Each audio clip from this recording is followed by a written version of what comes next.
સંવિધાનમાં તો 5મી અનુસૂચિની પણ જોગવાઈ છે। એમાં આર્ટિકલ 241 તો એવું કહે છે કે આ આદિવાસી વિસ્તારમાં અનુસૂચિ 5 લાગુ હોય એ 1 ઇંચ પણ જમીન સરકારની નથી, તો શા માટે સરકારો વિસ્તારોમાં જમીનો પાડે?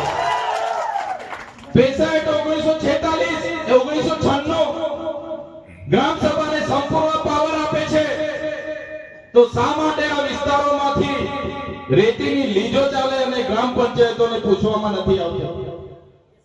તો કહેવા માંગુ છું સાથીઓ, બંધારણમાં આપણી જેટલી પણ જોગવાઈઓ છે સરકારો એના અર્થઘટનો અલગ અલગ કરીને આપણી પાસેથી આપણા હકો છીનવી રહી છે। તો સાથીઓ 5 કિલોના ચોખા માટે લડવાનો નથી, 3 કિલો ઘઉં માટે લાઈન પર ઉભા રહેવાનો નથી, પણ આપણા હક અધિકારોની વાત આવે, આપણા જળ જંગલ જમીનની વાત આવે, તે દિવસે બધાએ જ આપણે બહાર આવીને લડવું પડશે, તો જ આપણે બચી શકીશું।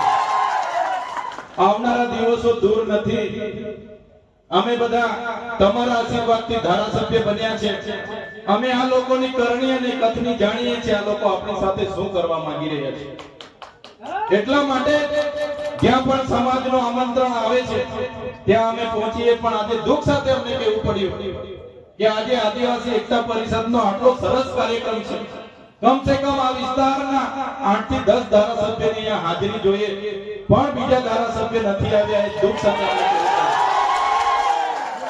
સાથીઓ, આજે તમારા જેવા લોકોના આશીર્વાદથી ચૂંટ્યા છે, અમને અભિનંદન આપું છું ડેડિયાપાડા અને સાગબારાના લોકોને કે અમને ધારાસભ્ય બનાવ્યા છે। અમારા પ્રયાસો આવનારા ભવિષ્યમાં અમારા શ્વાસ જ્યાં સુધી ચાલશે, આદિવાસી સમાજ ન્યાય માટે સરકાર સામે જ્યાં સુધી લડવાનું થશે અમે લડતા રહીશું। જે દિવસે અમારી પાર્ટીઓ પણ અમને કહેશે કે તમે આદિવાસીઓનું કેમ લડો છો, અમારી પાર્ટી અમને આદિવાસીઓનું લડતા અટકાવશે, એ દિવસે પાર્ટીના પાટિયા સૌથી પહેલા ચૈતર વસાવા જે સમાજના જાતિના સર્ટિફિકેટ અમે ચૂંટાયા છે, જે સમાજે અમને મત આપીને ચૂંટ્યા છે, મૂળ માલિકની આજે આઝાદીના 78 વર્ષ પછી પણ આ દશા છે, ત્યારે આવનારા ભવિષ્યમાં ધારાસભ્ય રહીએ કે ના રહીએ, આવનારા ભવિષ્યમાં ચૂંટણી લડીએ કે ના લડીએ, પણ અમારા સમાજને અમે એવા જાગૃત કરી દઈશું કે આવનારા દિવસોમાં આ મૂળ માલિક પોતાના અધિકારો માટે લડશે। તો સાથીઓ, વધારે વિશેષ નથી કહેતા, આ બોર્ડ તમે જોઈ લો, પ્રકૃતિ એ જીવન છે। ઘણા સાથીઓએ કીધું કે આદિવાસી એકતા પરિષદનું સંમેલન વર્ષમાં એકવાર મળે છે, નાચે છે, કૂદે છે, ખાય છે, પીએ છે અને બધા છૂટા પડી જાય છે, પણ એવું નથી। આજે આપણે બધા ભેગા થયા છે એ આદિવાસી એકતા પરિષદના મહેનતનું આજે પરિણામ છે, જેના કારણે આટલી સંખ્યામાં આપણે અહીંયા ઉપસ્થિત થયા છે। સાથીઓ, પ્રકૃતિ એ જીવન છે। પ્રકૃતિ એટલે શું? પ્રકૃતિ એટલે જેના વગર આપણે જીવી નથી શકતા, જેના વગર આપણે જીવી નથી શકતા। મને આગળ મારા એક સાથીએ પૂછ્યું કે ભગવાન એટલે કોણ? આગળ એક કાર્યક્રમમાં મારા એક સંત એક મહંત હતા, એમણે મને પૂછ્યું કે ભાઈ ભગવાન એટલે કોણ?